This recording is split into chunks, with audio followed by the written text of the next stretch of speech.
There is a massive amount of popular videos on YouTube about the signs or symptoms of autism, but I'd wager you haven't heard about the signs that I'm presenting today, as many of them are based on my own lived experience as an autistic adult. So, here we go. Number 1. Processing speed and interruption. Autistic people often have a slower processing speed for words and language, particularly during social conversation. For many, this 1 to 2 second lag in processing makes it very difficult for us to interject naturally or find the gaps within someone else's speech. You may find that a neurotypical individual starts to talk just as you try to reply, leading to you speaking over them or interrupting the flow of conversation. By the time the words are fully processed, the conversation has already moved on, and this is especially apparent in group settings, at least for me. This can often be interpreted as a rudeness, as some kind of impatience, or a lack of connection with the other person, due to the feelings that interrupting can ignite in other people, irritation or awkwardness. Number 2. Difficulty transitioning. Transition times are essentially these spaces in between different parts of your day, and autistic people can really struggle when it comes time to switch lanes. This is related to a reduced executive functioning, which is quite common for autistic people, including myself. It's a set of mental skills that are responsible for planning, focus, memory, and managing multiple tasks. Sort of like juggling life. You may find that you prolong transitions from getting out of bed to work, and interestingly, from work to rest as well. The greater the change, the greater the emotional, social, and sensory burden, the harder these transitions can be to do smoothly, often only being done with a lot of anxiety, stress, and overstimulation. To others, and even ourselves, this can look like procrastination or a lack of motivation. But it's important to highlight that this doesn't necessarily matter if you're transitioning into something that's positive or negative.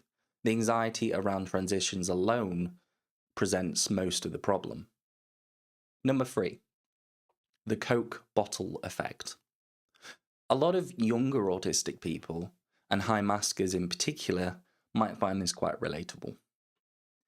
You tend to bottle up the anxiety, overstimulation, or social exhaustion you accumulate throughout the day, only to break down or melt down or have a panic attack once you reach somewhere safe or comfortable. This is often referred to as the Coke bottle effect. Those stressors build up like shaking a bottle of pop, and when you finally open it, in safety, that pressure is released all at once, causing it to overflow.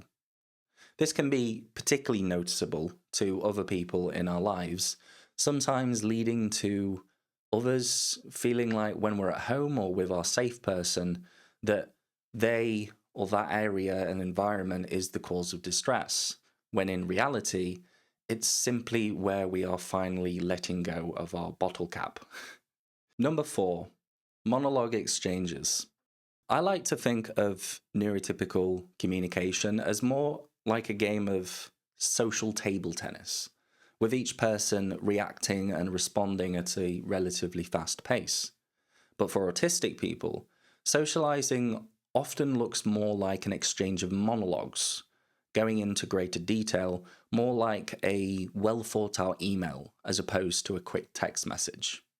It can feel as though there is a talking ball that's being passed back and forth, where the person waits for their turn to speak when they have the ball. Personally, I find this type of communication style far more comfortable as it reduces the chance of interrupting one another. To others, however, this can signal a lack of interest if we don't interject, or self-centeredness if they believe we're trying to take over the conversation. Number 5, going back on how you feel. Many autistic people experience what's called alexithymia, a difficulty noticing, identifying, and categorizing emotions. In heated debates, social conversations, or arguments, we may agree to things or brush past moments that genuinely upset or anger us, without realizing just how much we feel about that situation until much later. When we revisit these topics, people may interpret us as being untrustworthy to our word, because they believe that the issue has already been put to bed. It's important to highlight that this isn't intentional, and there really isn't anyone at fault in this situation, but it can create a lot of friction within relationships and friendships. On the surface, it can look like emotional inconsistency, but underneath, it's often just not having access to how you feel in the moment. Like all the signs of autism videos, it's important to remember that these aren't necessarily things that psychologists are actively looking for during diagnosis, but if you found any of these relatable, which I'm sure many autistic people will, please let me know down in the comments.